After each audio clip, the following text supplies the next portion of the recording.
Dans l'ancienne terre d'Israël, une atmosphère d'anticipation flottait dans l'air comme le brouillard épais qui enveloppe souvent les montagnes à l'aube. Les Israélites, récemment libérés des chaînes de l'esclavage en Égypte, se tenaient au pied du mont Sinaï, leur cœur mêlant espoir et appréhension. Ils avaient été témoins de signes et de miracles, la mer Rouge s'était ouverte, les plaies avaient frappé l'Égypte, et chaque jour, ils recevaient la manne du ciel. Pourtant, alors qu'ils campaient sous la montagne imposante, l'incertitude rongeait leurs esprits. Moïse, leur leader et prophète, avait gravi la montagne pour communier avec Dieu. Les gens regardaient avec émerveillement alors qu'il disparaissait dans un nu épais entouré de tonnerres et d'éclairs. C'était un moment chargé de présence divine, mais à mesure que les jours se transformaient en semaines sans aucun signe du retour de Moïse, l'anxiété commençait à s'installer parmi eux. Exode chapitre 24, verset 18, Moïse entra dans la nuée lorsqu'il monta sur la montagne. Et il resta sur la montagne 40 jours et 40 nuits. Le peuple se rassembla autour d'Aaron, le frère de Moïse et son adjoint désigné. Ils étaient agités et effrayés. Des murmures se répandirent dans le camp comme un feu de broussailles. Que devient Moïse? Nous a-t-il abandonnés? Est-il perdu dans la montagne? Face à cette peur grandissante, ils s'approchèrent d'Aaron avec désespoir. Fais-nous des dieux qui iront devant nous, exigeait-il. Quant à cet homme Moïse qui nous a fait sortir d'Égypte, nous ne savons pas ce qui lui est arrivé.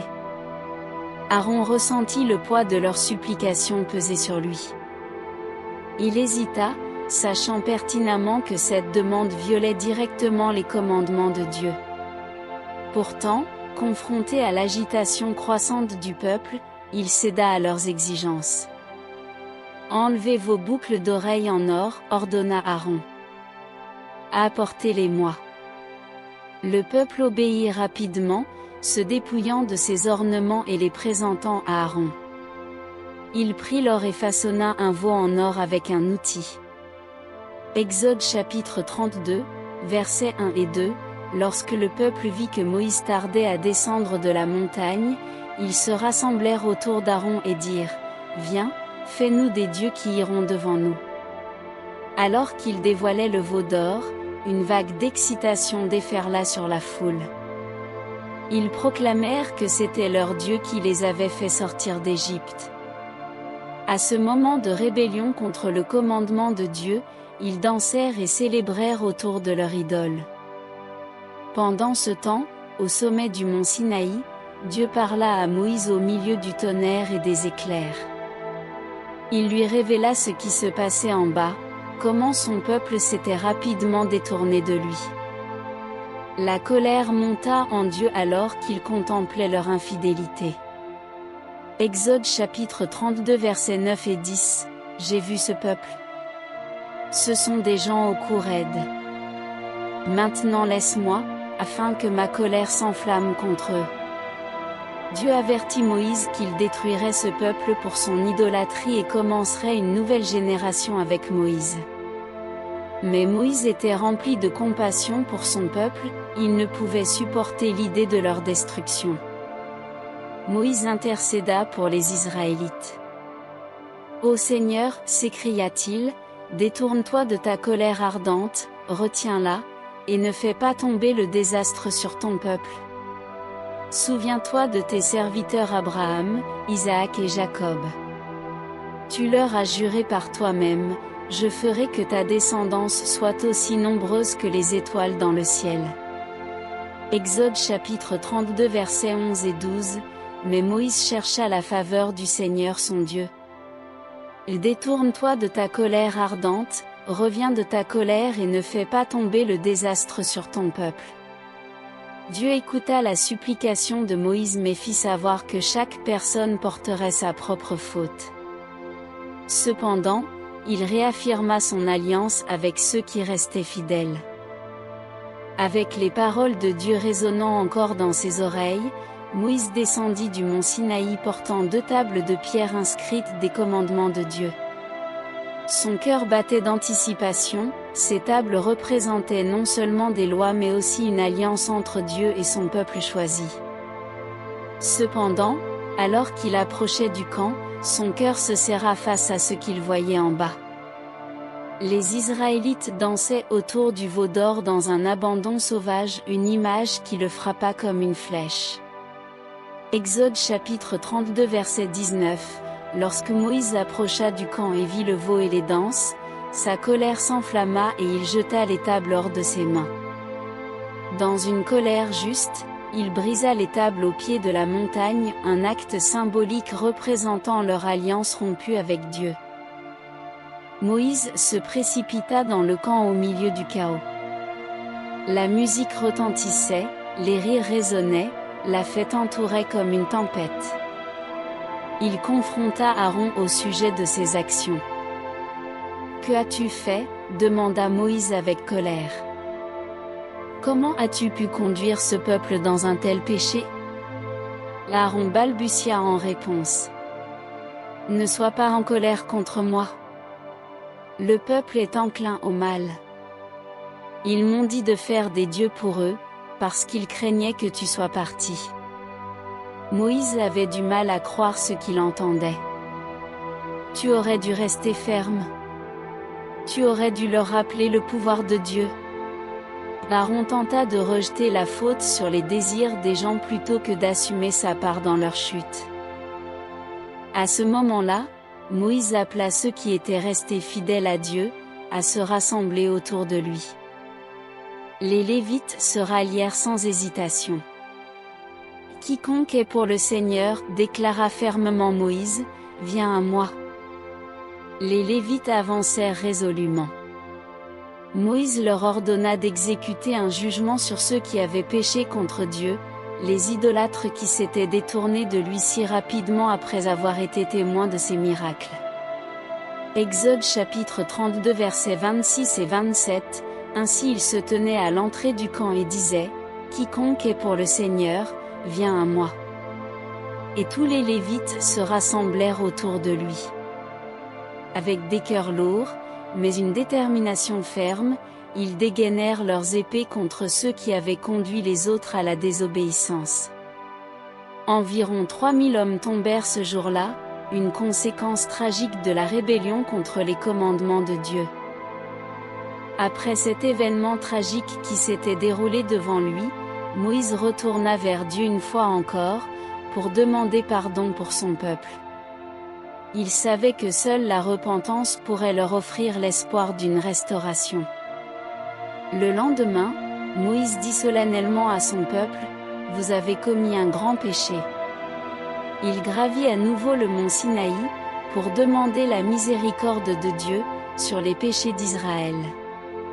Exode chapitre 32 verset 30, le lendemain Moïse dit au peuple, « Vous avez commis un grand péché. Je monterai vers le Seigneur, peut-être pourrai-je faire expiation pour votre péché. » Alors qu'il gravissait encore une fois les pentes escarpées du Sinaï, seul, il ressentit à la fois l'effroi et l'espoir se battre en lui, un désir de réconciliation mêlé à la peur face à ce qui l'attendait. De nouveau sur le mont Sinaï en solitude devant la présence divine, Moïse pria ardemment pour obtenir le pardon pour son peuple devant Dieu. « Pardonne leurs péchés, supplia-t-il avec ferveur. Et sinon, ajouta-t-il avec une profonde tristesse dans son cœur, efface-moi du livre que tu as écrit. » Dieu écouta attentivement, mais répondit sévèrement, « Quiconque a péché contre moi, je l'effacerai de mon livre. » Chaque personne serait tenue responsable pour ses actes, un rappel que bien que la grâce soit abondante, la justice doit aussi prévaloir. Exode chapitre 32 versets 33 et 34. Mais Moïse dit au Seigneur, « Si tu pardonnes leurs péchés, mais sinon alors efface-moi du livre que tu as écrit. » Malgré sa colère envers l'infidélité d'Israël, Dieu assura à Moïse qu'il guiderait encore son peuple vers la liberté, mais avertit qu'il y aurait des conséquences pour leurs actions. Après cette rencontre monumentale entre Moïse et Dieu sur le mont Sinaï, une déclaration importante fut faite, la promesse continuait malgré l'échec humain. « Va maintenant, ordonna Dieu à Moïse, fermement, et avec compassion.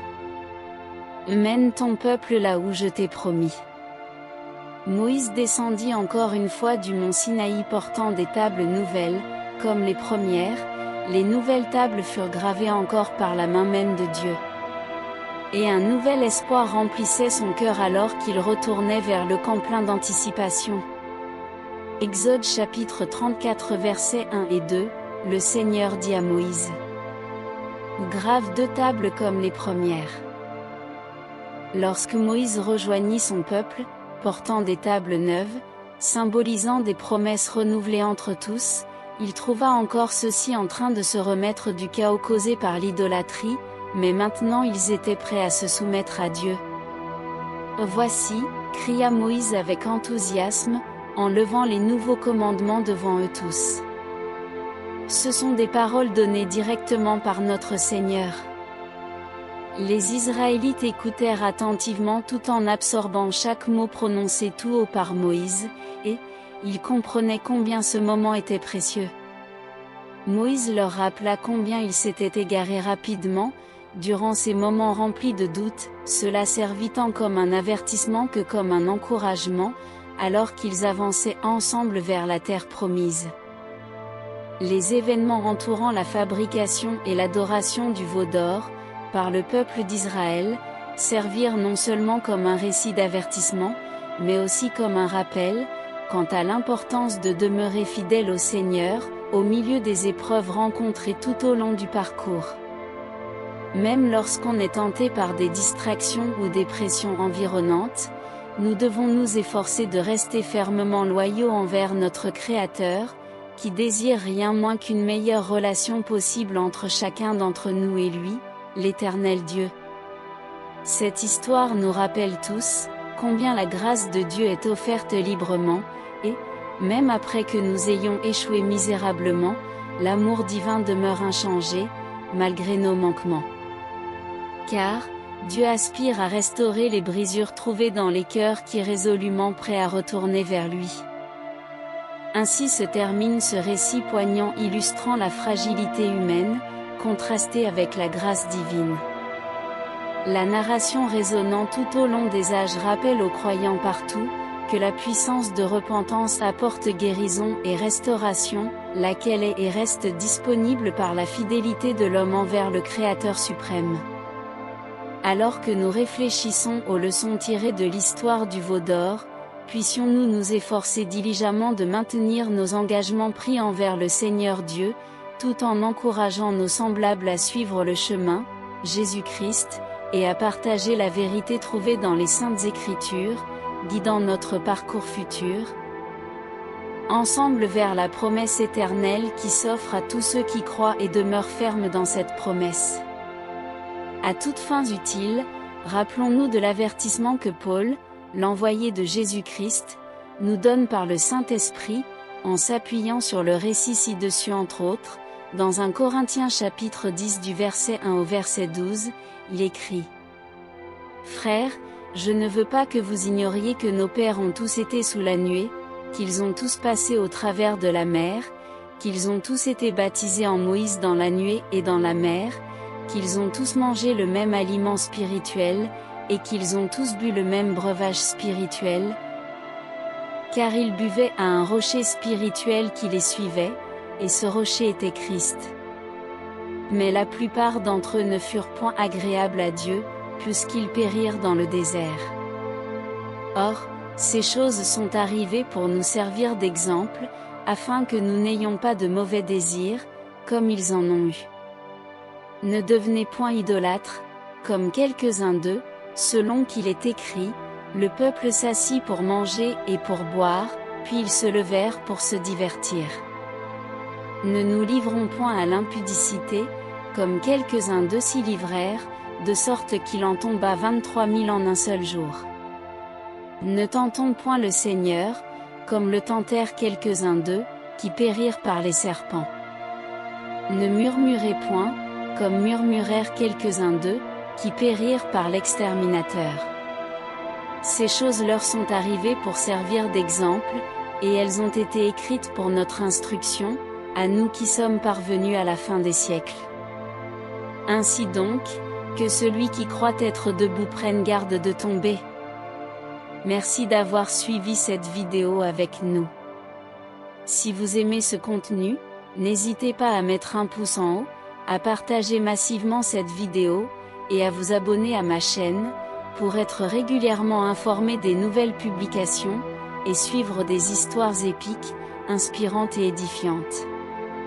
Avant de tirer le rideau sur cette vidéo, je vous invite et vous exhorte à lire régulièrement la Bible vous-même, quelle que soit votre position, soit pour affermir votre foi, si vous êtes croyant, soit pour donner du poids à vos arguments dans le choix qui est le vôtre. À très bientôt. Au Christ Rédempteur soit toute la gloire.